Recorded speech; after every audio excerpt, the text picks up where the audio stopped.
once again, the offense back in a big way. 8-0 last night. One hit by the Blue Jays. And they were smart enough to not score 10 runs. Yep. 10-run curse is real. Yordan Alvarez in last night's game could have gone yard for a third time with that deep fly ball that he had to center field in, the 8th inning? Mm-hmm. But he chose not to. He chose not to. Restraint. He chose to hit it 400 feet to an out.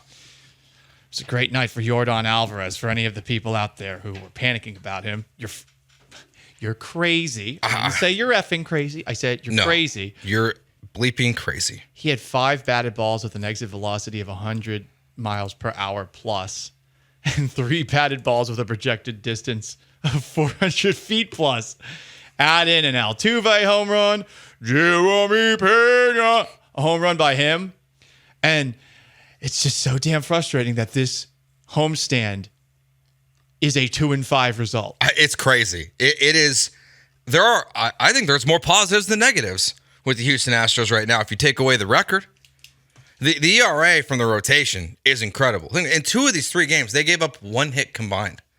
They dominated Yainer Diaz. The Blue Jays. Yainer Diaz leads the league in hits. He's tied with Stephen Kwan on the Guardians, and he's caught a no-hitter and a one-hitter, as pointed out by Enfuentes Respecter on the Twitch. Again, would Martin Maldonado have caught 2 perfect games against this Blue Jays offense, which apparently sucks? Yeah, apparently. Some people are saying that Martin Maldonado would have 2 perfect games on the season already. No one can prove otherwise. That's true. No, I'm not saying here that. Anymore. I'm not saying that, but some people would say that. But man, the offense just it came alive again yesterday. And if you look at, Brian McTaggart put this out yesterday. They lead the league in home runs. They lead the league in runs, I believe it is as well. The offense, as much as they've struggled, because even in this game, right, you have 2 opportunities with bases loaded and you get nothing comes through. Left 10 on base, 4 for 14 with runners in scoring position, which I suppose is actually decent. But, in baseball terms. Right, but still, that's math, so the pass. Left on base numbers, we can't add them all up from the first 7 games of the year. Just know there's been a lot of dudes left on base. Yeah, look, they've outsold. This is what McTaggart tweeted. They have outscored their opponents 30-23. They've out-hit them 71-47. They have 12 home runs and have allowed 6. So, and the middle relief last night, 4 innings pitched, very good production from your middle relief. So it's not that this is some kind of corner turned, but of all the negative that comes with a 2-5 record, there are much more positives than there are. Think about it. You're not, about to play baseball in Sacramento. You're not having, like the Oakland A's are. You don't have 2,000 fans going to your game and being told to only have them buy Oakland merchandise. You'll never have a game rained out because the roof is always closed. And if a game were to get rained out because the roof was leaking or something like that, you wouldn't be like the Philadelphia Phillies, who I guess had a game rained out, but they couldn't play it the next day because they had a wedding scheduled for Citizens Bank Park. Mm-hmm. That happened. That's a real thing. Well-oiled machine. Yeah. So our Houston Astros. The Astros it's a good win, a good bounce back, getting a series win over the Blue Jays, who, yes, their offense is not as advertised. It's definitely not. Vlad Jr. did not really get going. I mean, Bo Bichette is not really lived up to the hype that he had, I feel like, when he first came to the Bigs. So, yes, you did not just dominate one of the best teams in baseball, but it's important to get a series win when now you have a Rangers series coming up, and we'll air the Astros-Rangers game here on ESPN 97.5 on Sunday night. To speak to the Blue Jays' lack of offense, I mean, Christian Javier gave them every opportunity last night. No earned runs, but he had 6 walks along the way. Took him 22 pitches to get out of the second inning, I think 23 out of the third. The 5th inning, it took him 28 to get out of. So you look at the middle relief, on the other hand, the positive, and hey, they finally closed the game. But this might be, this series, more than anything, a referendum on the Blue Jays' complete lack of offense. I hear that, but at the same time, I want to look at, I'm gonna go glass half full here today, Paul. I think I was just glass half full. You are, but they've had a lead in every game but one. Hell yeah. I mean, in that game, it was 3-3 in the 9th inning. So the Astros are right there in every single one of these games. So I feel very good. But yeah, the Blue Jays, probably not great. I'm going to give you a glass completely full hot take. You ready for this? Ready. This is maybe the spiciest take that I'll ever have. And some people are going to think it's disingenuous. But the Houston Astros, Joe, Sean, they're on pace to have their best regular season ever. You're probably thinking to yourself, Paul, what are you talking about? They started off the season 2-5. You know who else was 2-5 after 7 games? The 2019 Houston Astros. How many games did they win? 107, just the most in franchise history. You know how many runs they scored in those first 7 games? 14. Guess how many runs the Astros have scored in their first 7 games? 30. They've out-hit their opponents 71-47. Guess what the Astros starter ERA was for those 7 games in 2019? 3.3. Guess what the Astros starters ERA is this year? 1.29. No home runs allowed. So, the best team in Astros history started off 2-5. 108 wins? Is that what you're saying? It was a lot worse in those 7 games. 108 wins for your Houston Astros. Write it down. Sean. Write it down right now. Use it for the breakout clip. Put it on TikTok. Put it on Reels. It's happening. 108 wins. Does any of this make sense? Probably not. Shh. Just remember, the 2019 Houston Astros were 2-5 and were a lot less impressive, even though a lot of what the Astros have done offensively was from legitimately 2 of these 7 games. You feel good, Sean, though. I like that talk. I like that talk because we last time we were at LaBerge in Lake Charles, we bet on the Astros to win 93 games. The 2019 Astros did that. And we also bet them to win the American League. They also did that. Feeling good? Boom. We should just... No, we need a different result. We already have that money. Yeah, that money's already... I can just start spending that money. Yeah, let's order a pizza. Spend it. This is going to be... have to. Statistically, we have the proof to suggest. You got to learn from history, right? History often repeats itself.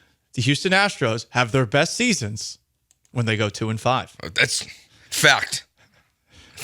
Maybe I should say best season, but when they're 2-5. Hey, but you don't know how this season's going to play out. It could be, like you said, 108 wins, another trip to the World Series. Mm-hmm. This one will end in a World Series victory on 2019. Oh, man. So you know what? We're feeling good on a Thursday. I'm getting hot and bothered just thinking about it. You know when I get hot and bothered the most? When Yainer Diaz comes to the plate. Damn. I love it.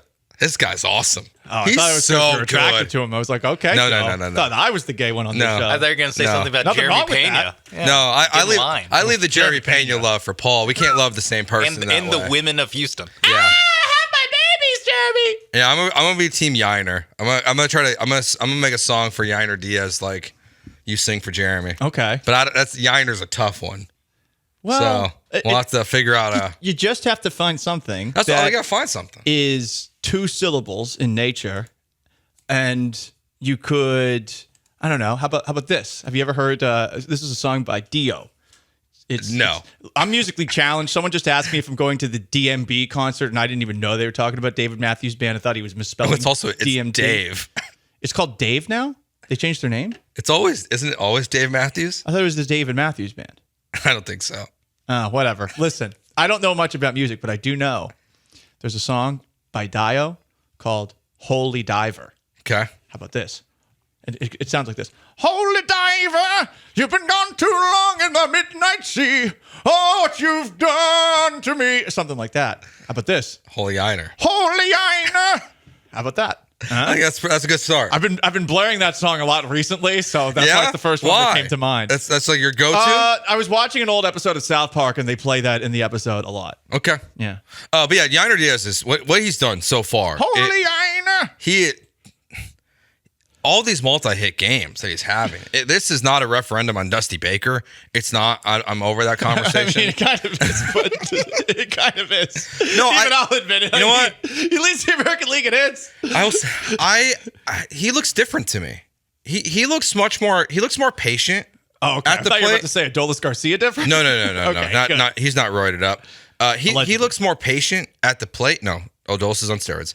I didn't say it. I did. Joe George. Here. Don't hurt me. At Joe George Radio. Find me. Yainer Diaz, he looks more patient at the plate. He looks like he has more control. And it is a very, very positive thing that's happening. And you include that with Jeremy Pena, where you're going, that thing was a tank shot again. Yeah, he smoked from that. Jeremy Pena last night. It was, if that's what they're giving you in the lineup, then Alex Bregman can take his time getting hot. Because, okay, good. Because you were hard on Alex Bregman. Yeah, I still want to be, but even last night, he was better. He had a good game last night. It's the offense. This is what they can be. That's why the first 4 games of the season are so frustrating, because what you've seen this Blue Jays series, even though you only won 2 of the 3, what you've seen is dominant offense. And with that, with the most impressive starting pitching and relief pitching now, when you include last night's game, besides a Josh Hader moment, the Astros, it's all good. It is all good right now, it feels, after that 4-game series. And now you're going on the road where you're better. You're going on the road where you're better, and there's some vengeance on your mind. There's some juice to this series. There is. This isn't just a normal series. You scared, Tab? The Rangers, you better watch out. This is a red-hot Astros team that's on pace to have the best season in Astros history, even though they're 2-5. I'm really bummed about Tab. I really... What? Why? Why are you bummed about him? I feel like he missed the lineup change or something's going on. Well, I hope something's not going on. Yeah, don't put that out there in the ether. You never know. Maybe he moved. Maybe he moved for his job. True. Yeah, he's out in the Golden Triangle. Yeah, I feel like I was hoping to get some Tab experience in my life when I joined the show. Maybe it'll happen tomorrow. Yeah, maybe tomorrow. Yeah, after tomorrow. I don't know. Maybe tomorrow will be a huge test. The Tab test. Yeah. Monday we can probably decide yes or no whether we can expect Tab for the rest of the season. Well, if the Astros win the series, then he definitely will not call. No, you don't know Tab. You don't know Tab. Tab is a man of honor. Okay. Tab is the only tolerable Rangers fan. Win, lose, or draw. He'll go, Paul, I have to tip my hat. He tips the hat, so we tip it back. Yes. So we got into a hat tipping contest basically in the ALCS of having to tip hats one way or the other. And in case any people are new to just me in this time slot, we had a caller in the 10 to noon time slot named Tab, who was a Rangers fan with a who was just a very likable Rangers fan. He'd call in regularly over the course of the show. We talk a little bit of trash. He was talking a lot of trash when the Rangers were in first in the AL West. Of course, the Astros won the AL West, but then the Rangers won the World Series, so he got the last laugh. Other news. I sang a Jeremy Pena song in public, but I did it quietly. You listened to me. Yeah. We literally had this conversation yesterday where I said, why didn't you just... yesterday you heard the Diggs news. You left the gym as soon as you arrived to go home and work. And then all of a sudden yesterday I'm on Twitter and I got Paul on the elliptical. Sweating my ass off. Singing Jeremy Pena to me. But I did it in a hushed tone because I was a little embarrassed. I'm more embarrassed to do it in public than I am on the radio. Which is ironic because more people are listening to this. Yeah, but at the same time, it feels like it's just the 3 of us. Yeah, it also, people know what they signed up for when they're listening to this. So you are reaching more people, but you're reaching people expecting a song to break out at any moment. I do think, though, hushed tone is kind of weirder. If I'm at the gym and some guy's just like whisper singing. He's just in his phone, like on the camera. He's sweating his ass off on the elliptical. Jeremy Pena, yeah. Hit another home run. What was on the elliptical today? That sounded like that. I mean, was the game on at the gym? I had it on my phone. Oh, okay. I wasn't sure if they... Thanks, Fubo TV. Some gyms will have TVs and they'll have the Astros game on. You could sing Jeremy Pena just as it's happening. I would have have it on the TV there. I would have took it more in stride if it was a full-throated one. Full-throated? Full-throated singing. Because when you're doing Eddie Vedder, you got to use the full throat. A full-throated Jeremy Pena. Just keep saying it, Sean. What? You said full-throated like 4 times in the last We're 6 not seconds. talking about the women singing about Jeremy Pena screaming his name. We're talking Jeremy about Pena singing. explodes. I want Paul to be full-throated. We're talking about singing like Jeremy Pena. Right. I love Jeremy. Singing like Jeremy from Pearl Jam. Jeremy Pena he's having an incredible start to the season as well. There's lots and lots of positives from the Astros after an 0-4 start. Now they're 2-5. Speaking of Sunday for the Houston Astros, you can listen to them here on ESPN 97.5, on ESPN 92.5. You can listen to Justin Verlander pitch for the Sugar Land Space Cowboys. You'll hear that. You'll hear thwack of the glove. So JV is going to pitch on Sunday for the Space Cowboys, and then they're anticipating one more rehab start in Sugarland most likely, and then he'll be back up with the Astros, which is a very, very good thing. Because even though the rotation's been awesome, and JP France, congratulations on the birth of your baby. So he will likely make his start on Saturday. It's TBD at the moment, but they're just doing that as precautionary reasons. They expect him to start on Saturday. That's now maybe the most intriguing thing about the Astros over the next 2 weeks is Blanco versus France, and who's wins that spot in the rotation. Definitely hurts JP France that he had a kid. Does it? I think it does. Dad strength. I mean, think about it. Ronald Blanco is at the hospital all day. Mm-hmm. He has a baby. The second baby. His wife has the second baby. He has 10 strikeouts against the Space Cowboys. He makes the opening day roster. A week later, he throws a no-hitter. JP France has a baby. Pitching on Saturday. Astros no-hitter on Saturday versus the Rangers? I mean, you can't rule out the possibility. Just saying.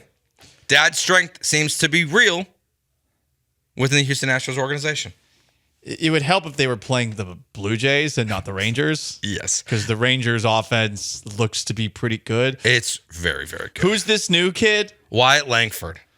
He was the 4th overall pick in last year's draft from the University of Florida. And if you didn't see the play he had the other day, he was out. But he went from first to home on a grounder, and it was electric.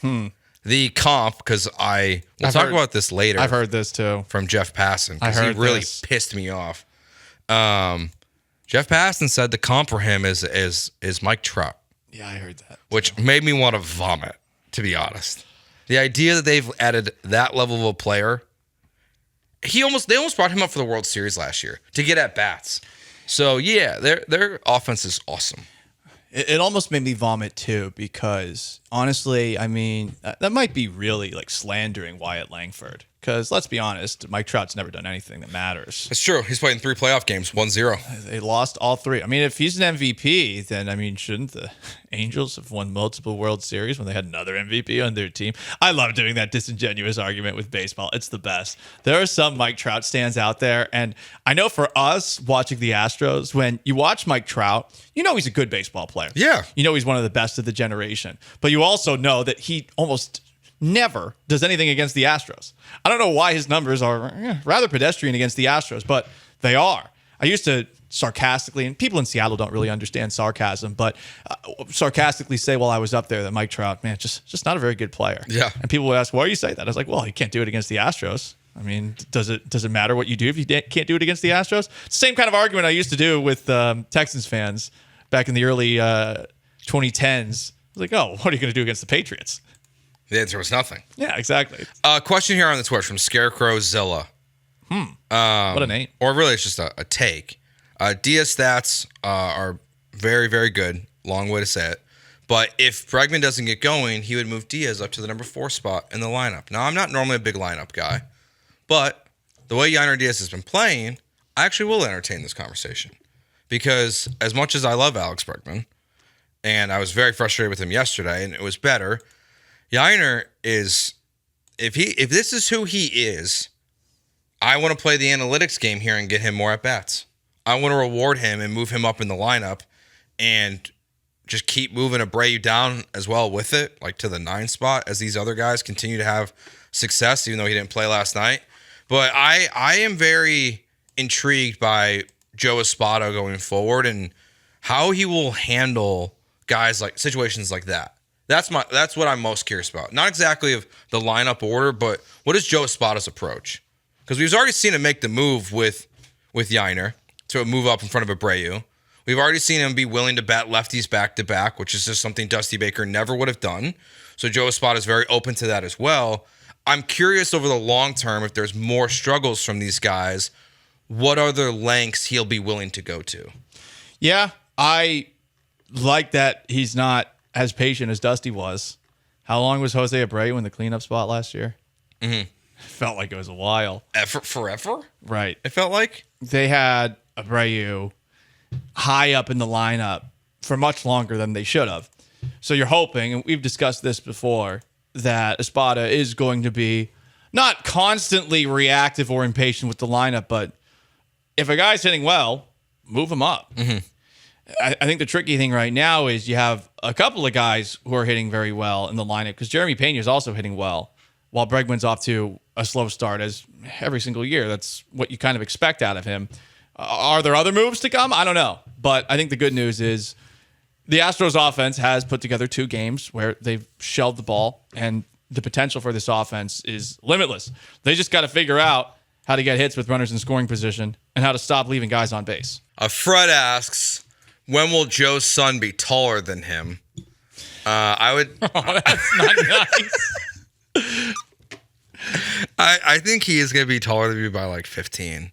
You think so? Yeah, he's growing pretty fast. Is your wife's family a taller family? No, but this kid seems to be. There's some tall members of my family that like are not like my uncle is very tall. Okay. And there's some tall members of her family that like not directly connected to us, like not mom, dad, stuff like that. But were you ever the tallest and/or fastest in your class? I will say Were you an early bloomer? Yeah, I got to 5'6". I was tall. I was the same height as most kids my age until like freshman year of high school. Oh, okay. And then and they just kept going. Middle school, I think we're gonna like lean heavy overs for all of your son's statistics in whatever sport. All his rebounding. It can't wait to be legalized by then. Especially on kids. Especially, the kids need to learn that there's things at stakes for them, like possibly supper. Daddy had to bet on you to make money. Well, what? Inflation's going up. We all need more money, so we better be able to gamble on our children playing children's sports. I'm there heckling them. MyBookie.ag, promo code PET975. Todd the Show does say, if you want to know why the Astros struggle at home, now you know why, Joe. Yeah, maybe there's initial dad strength, but then, you don't sleep enough. Once that thing starts getting a mind of its own, you can't go to sleep. Yeah. I think Todd the Show is trying to say that the Astros hate their family, and I would never say that. I would never say that. Also, like, there's a big difference between, because those guys go to work at like 11 o'clock for a 7 o'clock game. Jeremy Pena is literally one of the sports, Space City sports, whatever videos they're doing right now. It talks about how he takes a nap before every game, which I think that's a wild move. I guess some people it works for them, but I couldn't imagine. He said he'll do his workout, he'll stretch, he'll work out, he'll go eat, he'll take a nap, then he'll do another stretch and final warm up before a game every day. That wouldn't be. I don't think that'd be me. I don't think I'd be a pregame napper. I would. I can't do the pregame nap because my naps end up being 3 hours, and I have usually the most terrifying dreams that I ever have. Oh, really? Oh my God, they're very vivid. When I nap, it is a deep, deep sleep. I always try to do it for 20 minutes. It ends up being 2.5 hours, and I wake up and I don't feel like recharged. I feel like, what the hell happened? Where am I? Yeah, I'm not a napper. I'm the same way. I'll sleep for too long if I take a nap. I could see why he's napping, because he has to be on 7 to like 11 o'clock at night. Right, and that's when he has to be on. That's fair. And just like Joe, your son is keeping you up. I'm assuming that every woman in Houston is trying to keep Jeremy Pena up. Those DMs. Jeremy, have my babies in the DMs. You're so handsome. Oh my God, your arms are so swole. Let me lick them. What? Why you guys both? It sounds like so. Pop. I mean, you were like, I was like, this is, and then you go, let me lick them. I'm just saying what the ladies are saying. To me, it was the voice. I mean, the subject matter also, but the voice too. Yeah, that's what women. It was like sound Popeye's wife. I respect women, and that's what women sound I call her by her name, Olive Oil. I didn't know her name. I really do understand more of their frustrations with your dating life if you think that women want to lick your arms. I do. I mean, maybe I want the ladies to lick my arms. I don't know. I want to lick them. Paul, just give me that arm. Dude, you sound like the gingerbread man. Yeah. You sound like the gingerbread man from Shrek trying to hit on Jeremy Pena right now. I don't know. I mean, that's what all the women sound like to me. Oh, yeah? That's what I tell them. That's what they all sound like. That's what the dating is going. All right, so well. the Astros don't play today. They play the Rangers this weekend. Brian McTaggart and the media were going around asking some of the players about how they feel about playing the Rangers for the first time and returning to Arlington for the first time since the ALCS. Jose Altuve said, quote, "New season, everything is different. Every season is different. I can tell you that. We're ready to create some momentum to win games, so we've got to be ready." Yordan Alvarez said there's no bad blood. Obviously, they're the champs from last year. They played some good baseball, but that's not going to change anything. We're still just going to try to go out there and win. I want there to be bad blood. I want bad blood. I would imagine that these are very This is a game with calm statements. This is a game without stakes. We can't be the only people that are hoping that things get escalated, because remember when the Adolis Garcia temper tantrum happened and Brian Abreu got ejected. Basically, the idea of retaliation in that moment, which is why I don't believe Abreu did it intentionally, and going forward with the series, the stake of the series at that moment in time, we're in Game 6, we're in Game 7. To me, it feels like there are some things that have not been resolved. And obviously, it's different for players in situations like this than it is between fans of the Astros and the Rangers here. But I think everybody would love to see a little pound of flesh. And I imagine that there are some people in the Astros dugout that feel the same way. I know Martin Maldonado's not here anymore. He's the one that was going back and forth with Marcus Semien, who had that big stomp. But there is legitimate bad blood between these two teams over the course of this entire past season, which obviously had a division race and a playoff series that we have not seen since 2015. Where the Astros finally got good and the Rangers had been good for a while. And there were some dust-ups that year, but then all of a sudden it just kind of faded away. There's definitely a chance for some fireworks this weekend. I'd be shocked if there wasn't, honestly, because as much as there could be on the Astros side, I would imagine there's plenty of bad blood on the Rangers side. Oh, yeah. I mean, if you're the Rangers, think about this. How many times in a row have the Astros beaten you in Arlington? And, I mean, Brian Abreu. They won. There's that. But they won all 3 games in the ALCS in Arlington. And remember also that regular season series, I forget what the combined aggregate score was, but remember that sweep that they had in Arlington where I called the Rangers dead at that moment in time? Whoops, I guess. But I think that they outscored the Rangers over 3 games, 39-11 or something like that. They were just Jose Altuve, I think, had 4 home runs and 4 at-bats or something. It was insane what they did to Texas. So I imagine for the Rangers, they won the World Series, but they hate these guys too. Yeah, they outscored them 39-10. 39-10. Okay. September 4th through the 6th last year in Arlington. There's definitely gonna be bad blood. These quotes are tamed to maybe not escalate the issues ahead of time before the games get underway, but I even would assume that some of the Phil Maton stuff that just happened this weekend, even though he's no longer on the Astros, hitting 3 straight Rangers players, breaking Josh Jung's wrist, even though Josh Jung swung at the pitch, I would imagine that factors in as well. And honestly, you know what? Good. Because we talked about this all the time. Who's your rival? Who is the team like that was the rival for the Astros? Well, they finally have one. There's no rivalry with the Yankees. You're their daddy. There's no rivalry with the Red Sox. You don't play well enough. The Red Sox are bad now. This is the first time that even more than Seattle, because Seattle faded. It was a fun 3-game series, a crazy 3-game series for sure. The fan base in Seattle does keep the energy that we would assume from Rangers fans who now exist, but definitely outside of TAB did not exist last year. Yeah, this is the first time that there's a real rivalry for the Astros, and in my view, being in Houston now for 9 years, the first time that anything Houston versus Dallas/Arlington really, really matters.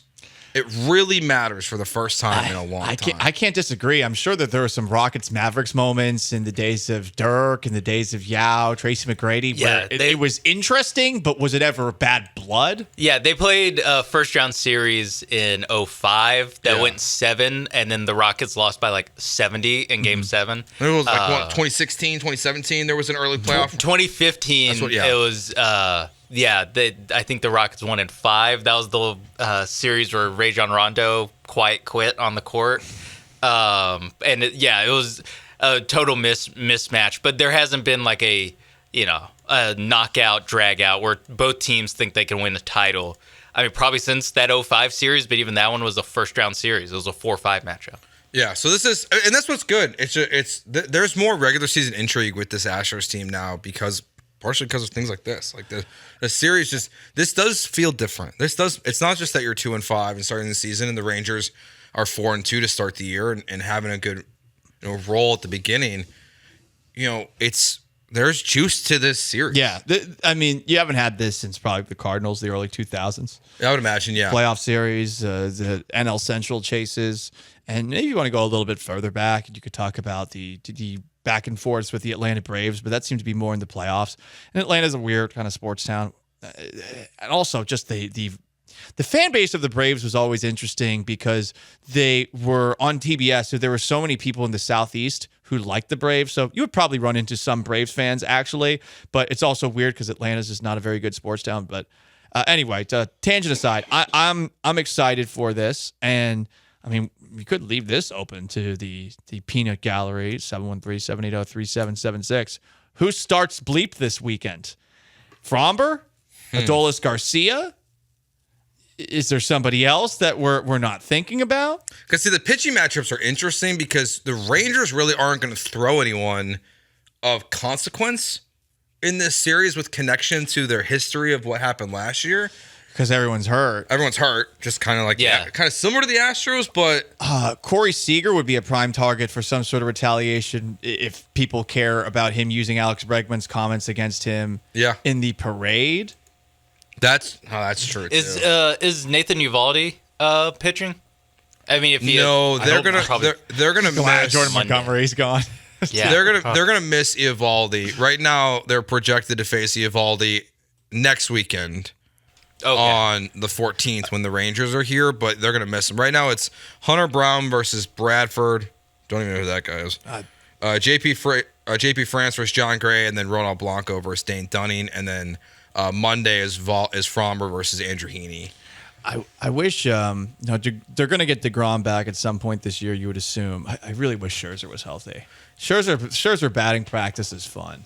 Yeah, I mean they're gonna get three guys back this year. Last year. Yeah, that's true. They've got as many reinforcements as the Astros coming back, and arguably, not actually arguably, with DeGrom's when he's healthy the best. Yeah, I would say it's all it's the time. Verlander better than Scherzer for sure. DeGrom is he's like one of the best three pitchers in baseball. Yeah, I was gonna say he's like on another planet. Yeah, but the thing is, he can happen again, makes 9 starts a year. And the more you get hurt, the more often you can get hurt. What's interesting about that for the Rangers this year, honestly, is that they're not projecting him to pitch until August.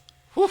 So if he pitches 10 starts this year, it's probably deep into the playoffs for them. Honestly, that's how I would want to do it. Is just sit DeGrom the whole year. Yeah, just like try to stay relevant, and then just pitch him to ramp up for the playoffs and the playoffs. Because if he tries to pitch more than that, he gets hurt every year. Yeah, it's going to be fascinating. The one thing about the Astros too and the Rangers this year, the last time they will play each other is August 5th, 6th, and 7th.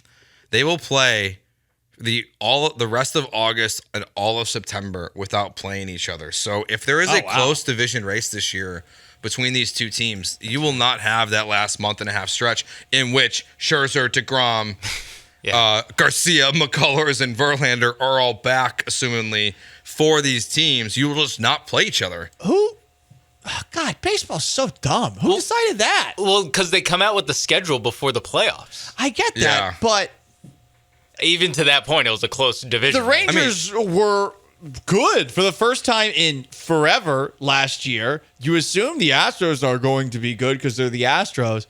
Man, that's a big misstep. Obviously, to your point, Sean, you're right. The schedule's released early, but come on, guys. I mean, this is obvious. You got to have at least one series between these teams the last month of the year. Not having none? Because I kind of like... insane. And Joe, you mentioned it quickly that they play this weekend, the Astros and Rangers. The Astros and Rangers then play in Minute Maid Park next weekend too. Yeah. Which is that's the keep an eye on that series. That might be where it really gets wacky. Yeah. Super pops off. But to have it so front loaded, that is That's very Yeah, you play 13 times. They play 7 times between tomorrow and next Sunday, the 14th. The next time they will play after that will be the 3 games before the All-Star break. They play early in August, and then they wouldn't play potentially again until the postseason. So it is a bizarre schedule. That's why more people watch the women's basketball game between LSU and Iowa in the Elite Eight than they watched World Series games last year. The sport is dying, and it's a good thing that the Astros are good. Yeah, 7169 Garcia needs to get plunked his first at bat to get ahead of the warnings. Honestly, he's one of the guys I'm not going to hit because we saw what happened last time. Yeah, that seemed to backfire. Or you just, like we mentioned with the fighting in hockey, the vaunted fourth line.